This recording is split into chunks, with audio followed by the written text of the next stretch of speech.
Hey everyone, my name is Diego and this is my first official YouTube video on gardening, and so this will really be all about the transformation of our garden.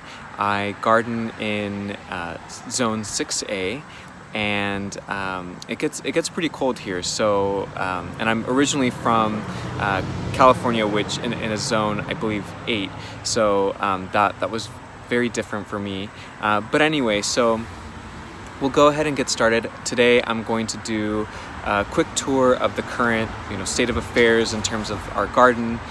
We also live on a fairly busy street, so you'll hear a lot of cars driving by, especially toward the front of our home.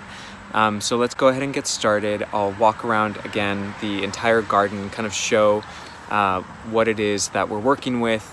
We moved into the house about 3 years ago, and our garden was relatively established. The previous owners put in a lot of different perennials, bushes, and trees, so we're very fortunate for that. And I've been slowly working on a few different places around the house. So we will start at the front of our home.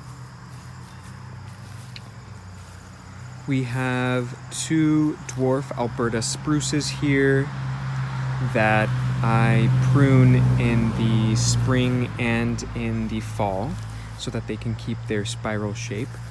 We have a bird's nest conifer here, and that has been here for quite some time. I'm not sure how long it's been here for, but it's pretty large. We also have a sump pump right here, and we added this gravel so that it doesn't erode the front of our yard.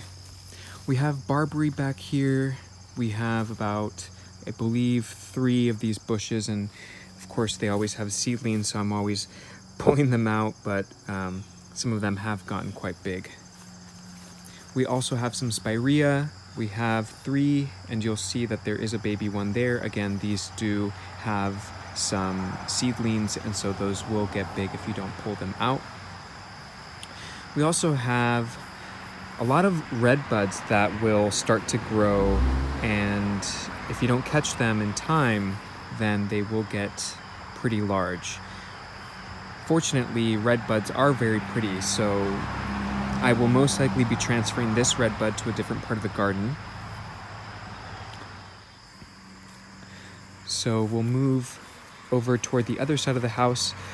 We also have a dogwood tree here, and this one is really pretty because it blooms like all dogwoods in the spring, and this one has a like yellow vanilla colored flower, so it's really pretty. I don't know exactly what this bush is here.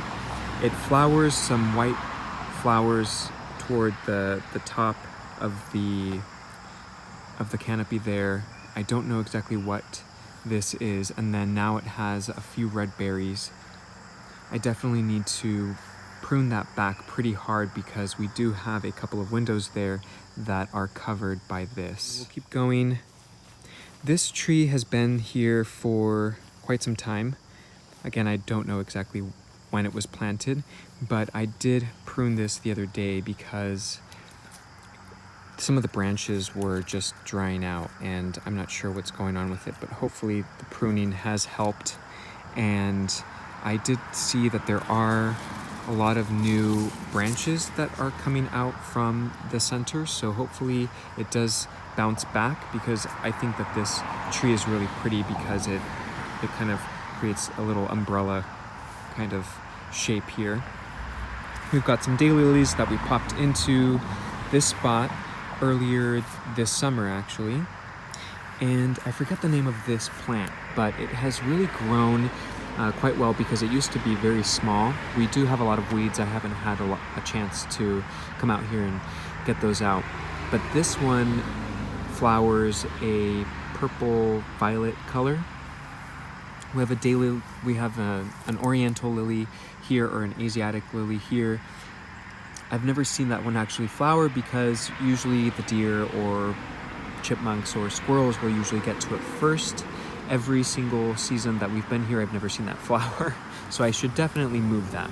We also have this Holy Grail hibiscus that we just put in this year. I was out for a week and I do not have a drip system in this garden, so a lot of these buds ended up just falling off because it didn't get enough water. So unfortunately, we'll have to wait until next season for it to get a few more buds because I haven't been able to find any more. We also have this ground cover juniper. I don't remember exactly the variety of this one, but I think that it'll be really nice once it fills in. I'm hoping that it fills in nicely. Pyromania backdraft is a zone 5B through 9. And I really like the contrast between these orange flowers and the dark foliage of the hibiscus. So the hibiscus will grow in pretty well, and it'll fill in this area here very well. And so next year we'll be able to enjoy a little bit more of this Pyromania backdraft against this dark foliage. We also have another redbud seedling there too. I also just put this Hinoki cypress in here this summer. Sorry, it's a Verdoni Hinoki cypress. And this one is hardy down to -20. And it prefers sun to partial shade. This area of the house does get some sun. It doesn't get a lot of sun, but it does get good sun. I have a lot of pine seedlings. I'm not sure exactly what variety of pine these are. Barberry seedlings. We also have a peony there, and we have some random oriental lilies. I will be moving all of these and grouping them all together. We have some plantain lily or plantain hostas. I don't remember exactly what these are, but they are plantain lilies, I believe. They flower purple in the summer, and I believe that the previous owner was really trying to create a mound along the front of this garden bed. And we also have all of this Pachysandra. It has really filled in really well because when we first moved in, I think it was just up to here, and now it's really going over there. So I think that will be really nice. I really love this ground cover because it is an evergreen ground cover and it stays green all winter, which is just really nice. We also have these two rhododendrons, and these are both red.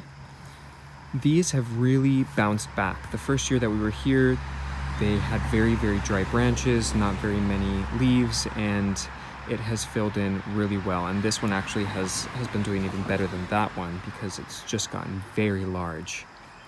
We have another peony here, and the previous owner put it really close up to this boxwood, and I need to either move this or trim that boxwood, but the flowers are just beautiful. They are really, really large, and they're white flowers. So, and then we have these ferns. We also have some daylilies randomly put in here. We have some more daylilies here in the back. We have some more of these plantain lilies. We have another dogwood here. I love these dogwoods. This one flowers white, and then in the winter it has these red berries, and it's so pretty to look down from the second floor and down while it's snowing or whatever it is in winter. It's so beautiful to see the red berries out the window. And we have some holly in here. The holly has been trying to bounce back. It's been here for who knows how long, but it does look like it's getting a lot better. We also have this nice flush mound of Japanese painted ferns.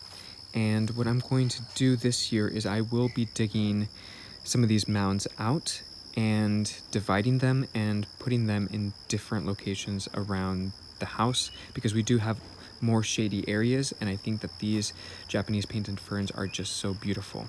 So I'd love to see them in different parts of our yard. We have a very, very large yard. We have this side yard, So there's the street. And we also have the front yard. We have a very, very large backyard and another side yard on the other side of the house. We also have this azalea, and what I'm hoping to do with this azalea is pruning it, and a very good video to watch is actually one by Yulia, who runs the Why Do You Garden YouTube channel, and she has really great tips on how to prune azalea and rhododendrons. So I will be using that method next spring right after this azalea flowers. This section here has actually gone through a little bit of a transformation. So these are very, very beautiful mums. I just put these in here maybe about 2 or 3 weeks ago. There are some coreopsis, and I just love the fact that these mums are this golden yellow, and the coreopsis, the centers are also the same color. And I just think it's just so beautiful. We also have, well, what used to be in this mum's location, this other bush, which I have not been a fan of. And so I just moved it out of the way and felt bad about moving it, but we'll see how it does. I think we'll most likely be taking this out of the garden, but I don't remember exactly the name of this one. It flowers yellow, not one of my favorite bushes. And we also have this 9-bark. This 9-bark used to be here. And the previous owner didn't really think about the fact that that 9-bark is going to get pretty wide, and it just was always in our way because we also have this, in my opinion, really, really ugly bush. This one flowers red, and in the winter it's just bare and it's just a bunch of mangled branches. I mean, when it's full, you know, it is okay, but I would prefer something different in here. It's just really, really large, so it will take some time to take it out. But for now, what I do is I grab the hedge trimmer and I just go at it because I really don't care about this bush. So I just shape it to the edge of the path and then I call it a day. So here's a small little garden bed. It's right off of our garage, and this has gone through a huge transformation already because this was not here a month ago. Everything in here was weeds.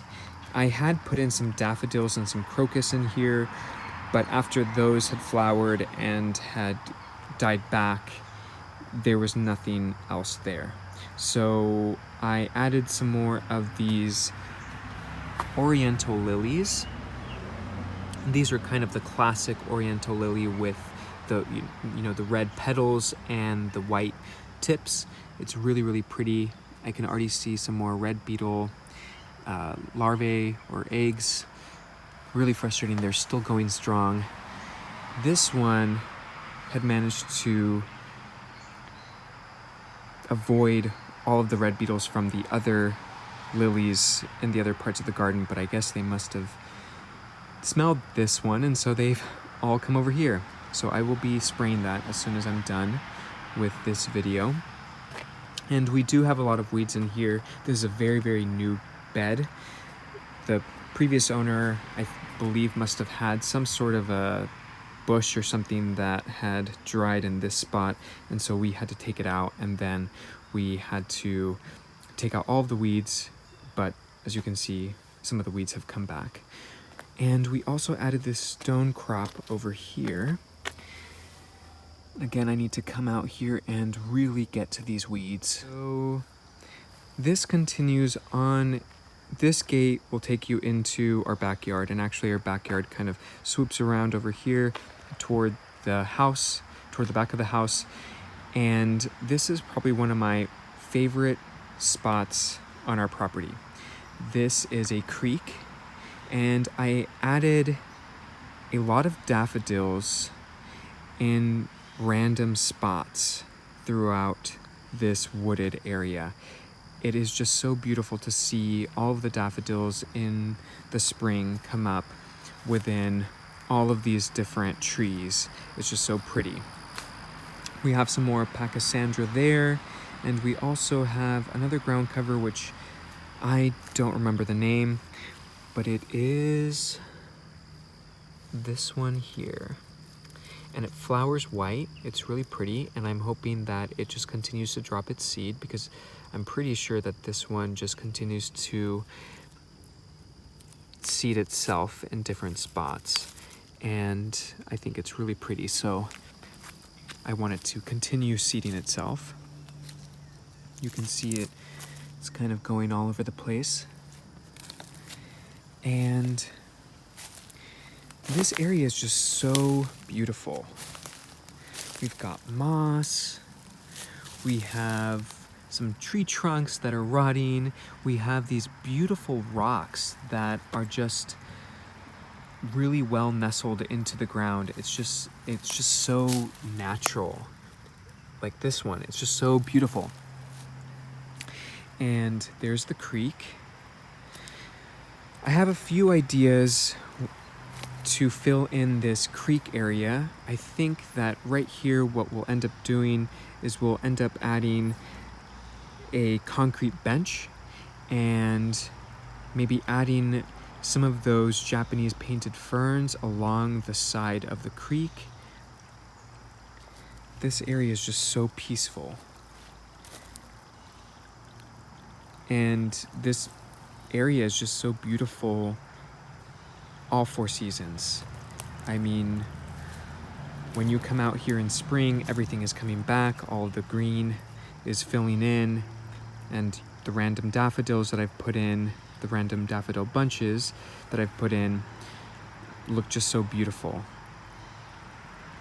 And then in the summer, it's just like this, and it's so beautiful too.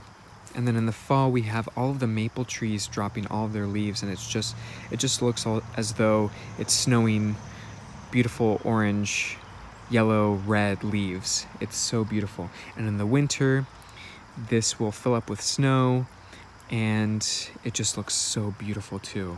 I almost forgot to mention that we added these green velvet boxwoods to our front yard. We put them in fall of 2018. So the idea with these boxwood are that once they grow to their full mature size, which is about 4 feet high, 4 feet wide, they will create a hedge and will help to reduce the noise that we experience from the road here. This area is also a part of our property, and it's probably one of the areas, well, it is one of the areas where we do want to get in there and just clean it up. There is a holly in there, and it looks like this was some sort of bush, but it just didn't do too well. We have some more random bushes, and we have this beautiful pine here. It's just so nice. It's really nice to look out from any of the windows and just see the snow fall and accumulate on these branches. It's just so beautiful. Here's the view from the front, and with that, this concludes the tour of the front of our garden, the side garden, and our creek in the back. I am really excited to continue to share our garden with all of you, and I hope that you will subscribe to this channel. I also have an Instagram account that will be attached to this channel that is, again, Gardens in Bloom. So GARDENS in Bloom, Gardens in Bloom. So please follow me on Instagram, and again, subscribe to this channel. I have a few more ideas, well, a lot of ideas for gardening, and I'm really excited to share them all via YouTube and Instagram. So until the next video, see you.